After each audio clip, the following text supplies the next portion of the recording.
आनंदी मालिकेच्या आजच्या जबरदस्त भागामध्ये प्रेक्षकांनो खरं तर खूप लेट रिव्ह्यू येतो आहे, कारण एपिसोड खूप उशिरा आला आहे. पण असो, फायनली एपिसोड आला आहे. तर होतं काय प्रेक्षकांनो, इकडे आपण पाहतो आनंदी आता इकडे स्टेजकडे निघालेली असते, कारण फर्स्ट राऊंड झालेला असतो आणि आता सेकंड राऊंडची सुरुवात असते. जेव्हा आनंदी जाते तेव्हा मात्र आनंदीच्या कानावर काहीतरी करकर कापण्याचा आवाज येतो. आनंदी म्हणत असते, हा आवाज नेमका कशाचा आहे? आत्ता ह्यावेळेला कोण बरं काय बरं कापत असेल? तर इकडे विद्याधर हा त्या झुंबरचा जो दोर आहे तो कापत असतो आणि त्याचाच आवाज आनंदीच्या कानावर पडत असतो. आता मात्र इथे आनंदी विचार करू लागते, नेमकं हे सगळं काही काय आहे? स्टेजवर मिताली आणि पृथ्वीने धमाल करून सोडलेली असते. पहिल्याच राऊंडमध्ये सगळ्या मीडियावाल्यांचं, त्याचबरोबर आलेल्या गेस्टचं, सर्वांचं मन जिंकलेलं असतं आणि त्यानंतर मिताली म्हणत असते, एवढंच नाही तर तुम्हा सर्वांसाठी आता एक खूप मोठं आणि खास असं युनिक सरप्राईज आहे आणि ते सरप्राईज तुमच्यासमोर लवकरच येणार आहे. कारण एक कलेक्शन तुम्ही पाहिलं आहे, आता दुसरं कलेक्शन तुम्हाला पाहायचं आहे आणि ते असणार आहे नऊवारी. ते जे की इथे ज्या नऊवारीला खिसा आहे आणि तेच कलेक्शन तुम्हाला इथे पाहायचं आहे. सगळेजण फार आनंदात असतात. आज पृथ्वी कमाल दिसत असतो, त्यामुळे आरती मात्र फार खुश असते. इकडे युगंधरला त्याच्या दोन्ही मुलाचं फार कौतुक वाटू लागलेलं असतं. बघता बघता मुलं मोठी झाली. आज बापाच्या खांद्याला खांदा देऊन मुलाने एवढ्या सुंदर डिझाईन लॉन्च केल्यात आणि त्यासाठी एवढी मोठी प्रेस कॉन्फरन्स आहे. त्याचबरोबर इथे मीडियावाल्यांसमोर एवढं सगळं काही करतायत याचं कौतुक वाटत असतं. आता सेकंड राऊंडला सुरुवात झालेली असते. सेकंड राऊंडसाठी शिल्पा छान अशी नऊवारी नेसून तयार होऊन आलेली असते. खूप सुंदर असा साजूक आणि त्याचबरोबर खूप असा पारंपरिक लुक तिने क्रिएट केलेला असतो. त्याच पैठणीला ह्यांची एक नवीन क्रिएटिव्हिटी म्हणजे खिसा दिलेला असतो आणि त्या लुकमध्ये शिल्पासुद्धा अप्रतिम दिसत असते. शिल्पाचा हा रॅम्पॉक पाहून आत्तासुद्धा ह्या वयामध्ये तिचं तारुण्य पाहून सगळेजण टाळ्या वाजवतात, तिचं कौतुक करत असतात आणि शिल्पालासुद्धा खूप छान वाटत असतं. पण आतापर्यंत शिल्पाला माहिती नसतं आनंदी कशी आली नाही, ती कुठे आहे म्हणून. आता मात्र इकडे फ्रंटला ती आल्यानंतर पुन्हा साईड अँगलने पुन्हा बॅकला जाण्याचा ती प्रयत्न करत असते. इकडे सगळेजण फार जास्त कौतुक करतात. दुसरीकडे आरती सविताला विचारत असते, सविताताई आनंदी कुठे आहे? तेव्हा सविताताई म्हणत असतात, अहो मी तर मगाशीच त्यांना नऊवारी साडी नेसून दिली आहे आणि त्या मला म्हणाल्या की तुम्ही पुढे व्हा, मी येतेच म्हणून. मग अजून तरी त्या कशा आल्या नाहीत हे मात्र मला अजिबातच माहिती नाही आहे, असं सुद्धा आता इकडे ती बोलत असते. आता हे सगळं काही बोलल्यानंतर आरती विचार करते, नेमकी आनंदी कुठे राहिली असेल? मी जाते आणि तिला शोधून घेऊन येते. जर तिला इकडे येण्यासाठी काही प्रॉब्लेम येत असेल, चालताना वगैरे काही अडथळा आला तर उगाचच काही नको, म्हणून ती सविताला म्हणत असते, सविताताई तुम्ही इथे मॅनेज करा, मी पटकन जाते आणि आनंदीला घेऊन येते. तेव्हा सविता म्हणत असते, हो चालेल तुम्ही जा. दुसऱ्या बाजूला विद्याधर अजून तरी तो दोर कट करत असतो. तेवढ्यातच युगंधरचं लक्ष आनंदीकडे जातं आणि आनंदी अजून कशी आली नाही हाच विचार युगंधरच्या मनामध्ये आलेला असतो. ही आनंदी कुठे बरे राहिली? इथे शिल्पाताईचा जवळपास रॅम्पॉक होऊन झाला आहे, मग आनंदीने सुद्धा इथे यायला हवं होतं ना, असं सुद्धा आता इकडे ते बोलत असतात. दुसरीकडे विद्याधरचा दोर पूर्ण कापून झाला असतो आणि आता विद्याधर म्हणत असतो, आता आनंदी मलासुद्धा पाहायचं आहे की कसं आणि काय होतं इथं. एकदा का ह्या झुंबरखाली तो पृथ्वी आला आणि पृथ्वी मात्र इथे कायमचा तिथून निसटला जाईल, बाजूला होईल, असं सुद्धा आता इकडे ती बोलत असतो. त्याचबरोबर शिल्पा पुन्हा एकदा समोर आलेली असते आणि जेव्हा पुन्हा एकदा समोर शिल्पा येते तर इकडे दुसऱ्या बाजूला विद्याधर मात्र ताबडतोब तिथून निघून जातो. जेव्हा विद्याधर तिथून निघून जातो तेव्हा मात्र आनंदी तिथे काय आहे हे पाहण्यासाठी त्या खोलीमध्ये जाते. तेव्हा तिथे गेल्यानंतर इथे कुणी आहे का, इथे कुणी आहे का असा आवाज आनंदी देते, पण तिथे मात्र कोणीच नसतं आणि इथलं सगळेजण कुठे गेले असा ती विचार करू लागलेले असते. आणि तेव्हा मात्र इकडे आरती आनंदीला शोधत आलेली असते. आरती जेव्हा आनंदीला शोधत येते त्यावेळेला मात्र इथे ती म्हणत असते, आरतीताई बरं झालं तू आलेली आहेस. खरं तर ना इथे काहीतरी वाजत होतं, कोणीतरी कसला तरी दोर कापत होतं, पण कसला दोर कापत होतं ना ते मात्र माझ्या अजिबात लक्षात नाही आलं. तेवढ्यातच आरतीचं लक्ष त्या दोरकडे जातं, जो की दोर आता इकडे सैल होत चाललेला असतो. तेव्हा आरती म्हणत असते, अगं आनंदी, इथे कोणीतरी कसला तरी दोर कापला आहे. बहुतेक हा झुंबरचा दोर आहे. तेवढ्यातच दोर तुटतो आणि खाली घसरणार तेवढ्यात धावतच आरती जाते आणि त्या दोरला पकडत असते. आरतीने दोर पकडल्याबरोबर इकडे ती लगेचच म्हणत असते, आनंदी आनंदी, पकड लवकर पकड लवकर. असं म्हटल्याबरोबर आनंदी आणि आरती ह्या दोघी जणी त्या झुंबरच्या दोरला घट्ट पकडून ओढण्याचं काम करत असतात. घट्ट पकडून ओढण्याचं काम केल्याबरोबर आता लगेचच इकडे ती म्हणत असते, आनंदी हा झुंबरचा दोर आहे. मग आता दोघींची सुद्धा खूप जास्त इकडे धावपळ सुरू असते. आता काय करायचं ह्या गोष्टी मात्र इकडे त्यांना अजिबात समजत नाहीत. आणि त्यावर आता इथे विद्याधर विचार करू लागलेला असतो. हा झुंबर थोडासा खाली आला होता आणि हा झुंबर थोडासा खाली आल्यानंतर आता पुन्हा थोडासा वर का चाललाय किंवा तिथेच का बरं थांबत आहे. ह्याला तर मी व्यवस्थित कट केलं होतं, पण ह्याला व्यवस्थित कट करून सुद्धा असं कसं होतंय ह्या गोष्टीचा मात्र इकडे आता तो विचार करू लागलेला असतो. आणि त्याचबरोबर इकडे आता हे सगळं काय आहे, नेमकं आतमध्ये कुणी असेल का, हा झुंबर अजून तरी खाली कसा काय घसरला नाही, असं सुद्धा आता इकडे तो बोलू लागलेला असतो, विचार करू लागलेला असतो. आत्तापर्यंत तर तो झुंबर आला पाहिजे होता, पण काही हरकत नाही, मी आहे ना, मी नक्कीच ह्या गोष्टीचं काहीतरी करेल, असं इकडे तो ठरवत असतो. दुसरीकडे मिताली म्हणत असते, दादा आणखी आनंदी आली नाहीये. आनंदी आणखी कशी काय आली नसेल, नेमका काय प्रॉब्लेम झाला असेल असा ती विचार करत असते. तेवढ्यातच तो म्हणत असतो, तेच तर, कारण आता इकडे आत्याचा हा रॅम्पवॉक झालेला आहे. मग आत्याचा रॅम्पवॉक झाल्यानंतर आता आनंदीला स्टेजवरती यायला पाहिजे, पण आनंदी अजून कशी आली नाही असा विचार आता लगेचच इकडे तो करत असतो. दुसरीकडे आनंदी म्हणत असते, हे बघ आरतीताई, मी काय म्हणते एकदा नीट विचार कर. इथे जास्त वेळ थांबण्यामध्ये काहीच पॉईंट नाही आहे. तू पटकन ताबडतोब बाहेर जा आणि एखाद्या कारपेंटरला किंवा मेकॅनिकलला बघ किंवा घरच्यांना कोणाला तरी ही गोष्ट सांग. आरती म्हणत असते, नाही आनंदी, मी तुला आत्ता अशा अवस्थेमध्ये एकटीला इथे ठेवून जाणार नाही. पण आनंदीचा आग्रह तसाच असतो आणि त्यामुळे ती तिला तिथून स्पष्टपणे बाहेर जायला सांगत असते. आणि तेव्हा शेवटी आता इकडे ती तिथून बाहेर जाते. जेव्हा ती तिथून बाहेर जाते त्यावेळेला मात्र आनंदीची चांगलीच फजिती उडत असते. आरती बाहेर गेल्याबरोबर लगेचच हा विद्याधर मात्र आरतीला एका बंद खोलीमध्ये बंद करून ठेवत असतो, बाहेरून कडी घालत असतो. तेव्हा ती म्हणत असते, कोण आहे कोण आहे, सोडा सोडा लवकर, सोडा, कोण आहे, असं सुद्धा आता इकडे ती बोलत असते. आणि हे सगळं काही बोलल्यानंतर सुद्धा इथे मात्र तो अजिबात दरवाजा उघडत नाही. आणि इकडे मात्र तो आता आनंदीकडे येतो आणि आनंदीला म्हणत असतो, वा वा आनंदी, खरं तर इकडे हे सगळं तुला काही पाहून मला तर जरा इकडे वेगळंच काहीतरी वाटतंय.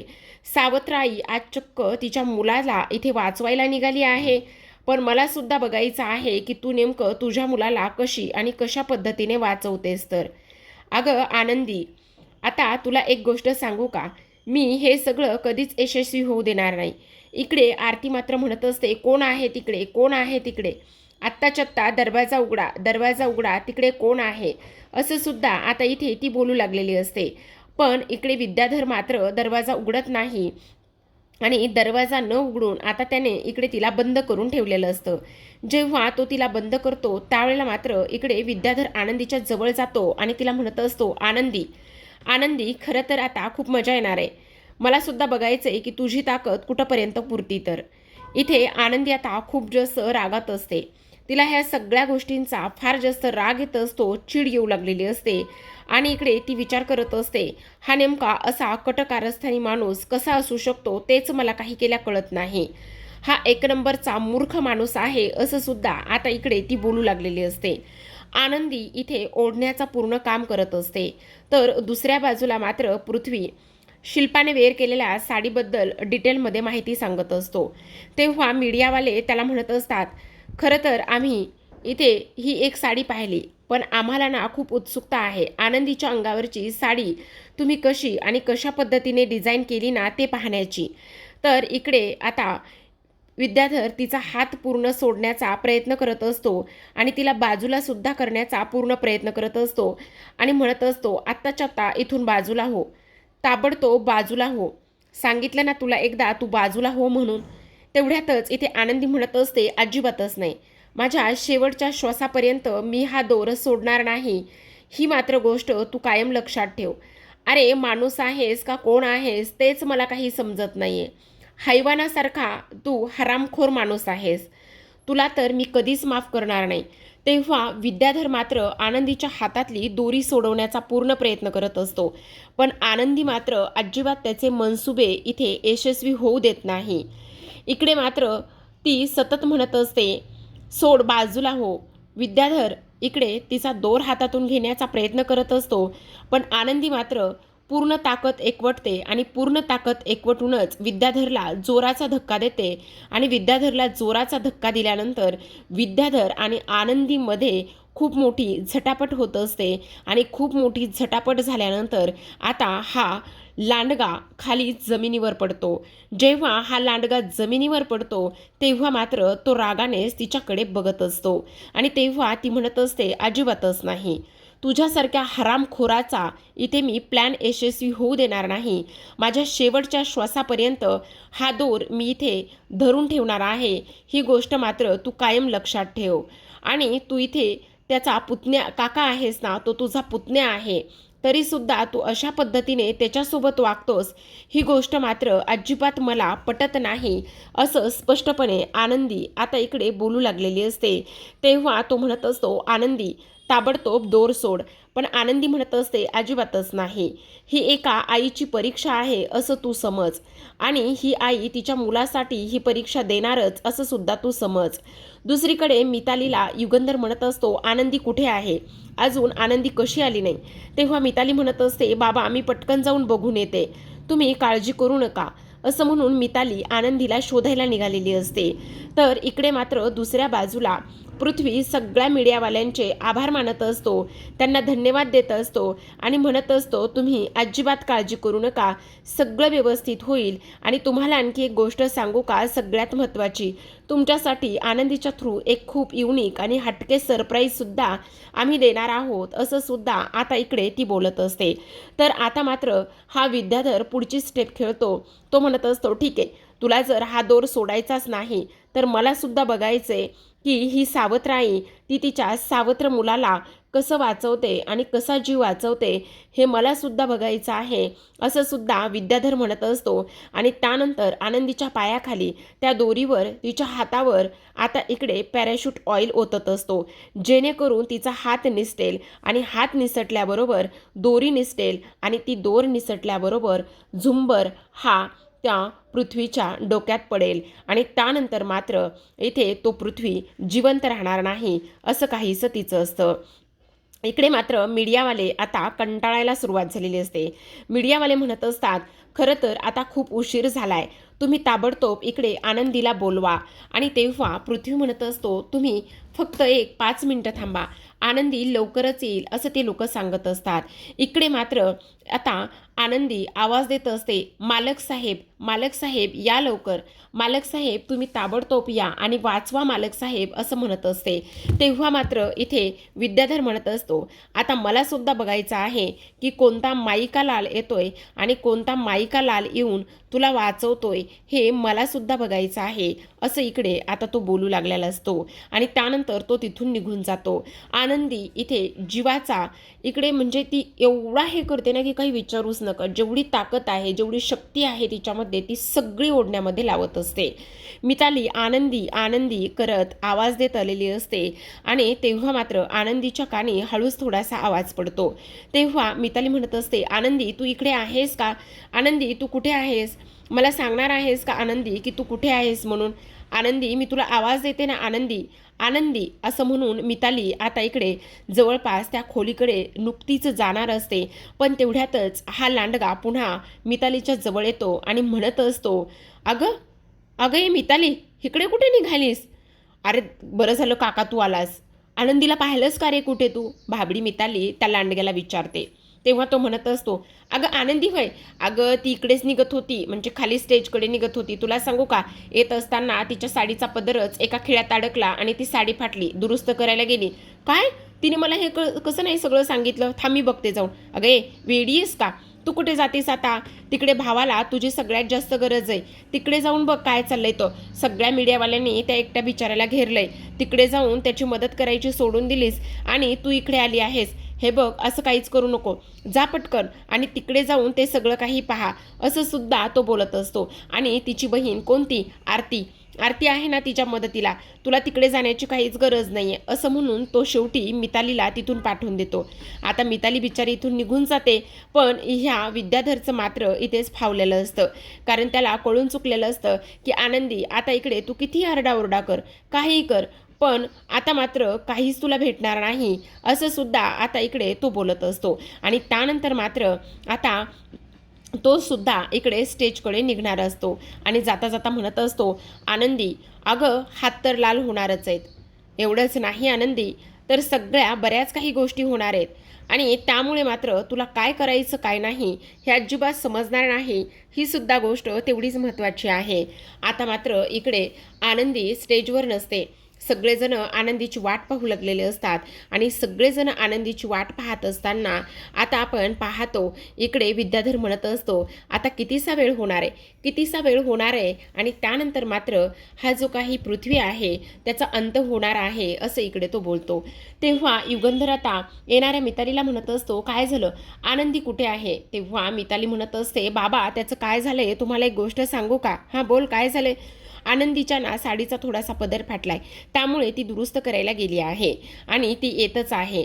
आता मात्र इकडे हा विद्याधर म्हणत असतो मीडियावाल्यांना, खरं तर आता पूर्ण निंबाळकरची फॅमिली आहे ना, ती फॅमिली पूर्ण एकत्र आलेली आहे. मीडियावाल्यांना जर एक फॅमिली फोटो पाहिजे असेल तर याच्यापेक्षा वेगळी संधी कोणतीच नसणार आहे. त्यामुळे पुन्हा फॅमिली एकत्र येते का नाही, सगळे असणार आहेत की नाही, हे सुद्धा आपल्याला फारसं काही माहिती नाही. त्यामुळे माझं असं म्हणणं आहे की तुम्ही ह्या निंबाळकर फॅमिलीचा एक सुंदर आणि साजेसा असा फोटो तुम्ही घ्यावा, असं सुद्धा आता इकडे ती लोक बोलत असतात. आता हे सगळं काही बोलल्यानंतर लगेचच मीडियावाले म्हणत असतात, हो चालेल ना, आम्हाला तर काहीच हरकत नाही, आम्ही हा फोटो इकडे नक्कीच घेऊ शकतो, असं सुद्धा आता इकडे ती बोलत असते. आणि तेव्हा मात्र इकडे सगळी निंबाळकर फॅमिली आता ही एक एक करून स्टेजवरती यायला सुरुवात झालेली असते. आता हे खरं तर विद्याधरचं वागणं जे आहे ना, ते थोडंसं सांशिक आहे बरं का, पण आता खरं पाहायला गेलं तर सगळेजण एवढ्या आनंदाच्या भरामध्ये आहेत. जो युगंधर असो तो, किंवा सविता असो, किंवा शिल्पाला सुद्धा विद्याधरवर किती संशय येतो हे आपल्याला माहिती आहे. आणि त्यात परत आनंदी आली नाही, पण आता आनंदाचं वातावरण तेवढं आहे ना, त्यामुळे कुणीही त्याच्यावर संशय घेतलेला नाही. आता हा विद्याधर त्याला पाहिजे त्या पद्धतीने ह्या लोकांना तो उभं करतो. म्हणजे जे झुंबर आहे ना, त्या झुंबरच्या खाली बरोबर पृथ्वीला उभं करत असतो आणि त्यानंतर तो स्वतः बापूच्या बाजूला उभा राहतो. आता मीडियावाले 1-2 फोटो क्लिक करून घेत असतात. आता फोटो तर झाले, पण आणखी झुंबर खाली आलं नाही. त्याला माहिती आहे आनंदी बराच वेळ ते झुंबर रोखून धरेल, पण युगंधरचं लक्ष मात्र आनंदीकडे असतं. आनंदी आणखी कुठे राहिली, आनंदी आली कशी नाही, ह्या विचारामध्ये युगंधर असतो. आता हळूच विद्याधर पृथ्वीला थोडासा पुढे ढकलतो आणि त्यानंतर तो पाठीमागे उभा राहतो आणि त्यानंतर मीडियावाल्यांना सांगतो की तुम्हाला पृथ्वीला काही प्रश्न विचारायचे असतील ते विचारा. आणि त्यानंतर मीडियावाले पुन्हा एकदा पृथ्वीला प्रश्न विचारायला सुरुवात करत असतात. आणि हा जो विद्याधर आहे तो विद्याधर युगंधरच्या आणि शिल्पाच्या पाठीमागे जाऊन उभा राहत असतो आणि त्यानंतर म्हणत असतो की आता खरा बॉम्ब फुटणार आहे. एवढं सगळं माझ्या बाबतीत केलंय ना, त्या सगळ्याचा बदला मी आता घेणार आहे. असा काही धमाका होणार आहे ना की हा पृथ्वीचा नायनाट होणार आहे, पृथ्वी हा राहणारच नाही, असं इकडे आता विद्याधर मनामध्येच बोलत असतो. तर आता प्रेक्षकांनो, आजच्या भागात एवढंच बरं का. उद्याचा भाग तोच त्यांनी प्रोमो पुढे पुन्हा खेचला आहे, पण असो, तो प्रोमो जरी खेचला असेल ना तरीसुद्धा आनंदी मात्र इकडे हातातून रक्त येईपर्यंत खाली फरशीवर रक्त गळते. पूर्ण तो जो दोर आहे ना, तो पूर्ण दोर लाल झालाय रक्ताने, तरीसुद्धा तिथे खेचण्याचा प्रयत्न करते. मालक साहेब, आरतीताई तू कुठे आहेस, ये लवकर, असं म्हणून ती दोर तेवढाच ओढण्याचा पूर्ण प्रयत्न करत असते. पण इकडे मात्र कोणाचंही लक्ष नसतं की आनंदी अजून कशी आली नाही. कोणालाही असं वाटलं नाही का की आनंदीला जाऊन आपण सगळीकडे जाऊन शोधावं म्हणून. आता पृथ्वी हळूहळू पुढे येऊन मीडियावाल्यांसोबत चर्चा करत असतो. इकडे आनंदीला वेदना होत असतात, असंही वेदना होऊ लागलेल्या असतात आणि त्यामुळे मात्र आनंदीच्या हातून शेवटी तो दोर निसटतो. आनंदीच्या हातून शेवटी तो दोर निसटल्यानंतर झुंबरचा खाळकन फुटल्याचा आवाज येतो आणि त्यानंतर मात्र ते झुंबर कोणाच्या डोक्यात पडलं असेल, काय झालं असेल किंवा कोणी पृथ्वीला येऊन वाचवलं असेल आणि आणखी नेमकं काय झालं असेल हे सगळं आपल्याला जाणून घ्यायचं आहे उद्याच्या भागात. त्यामुळे तुम्ही नक्की चॅनलला सबस्क्राईब करा आणि अशाच नवनवीन मालिकांच्या अपडेट्स आणि रिव्ह्यू जाणून घेण्यासाठी बेल आयकॉनसुद्धा प्रेस करा. तर भेटूया प्रेक्षकांना उद्याच्या भागामध्ये. तोपर्यंत तुम्ही हा एपिसोड आनंदीचा रिव्ह्यू मस्त एन्जॉय करा. व्हिडिओ पाहिल्याबद्दल अगदी मनापासून धन्यवाद.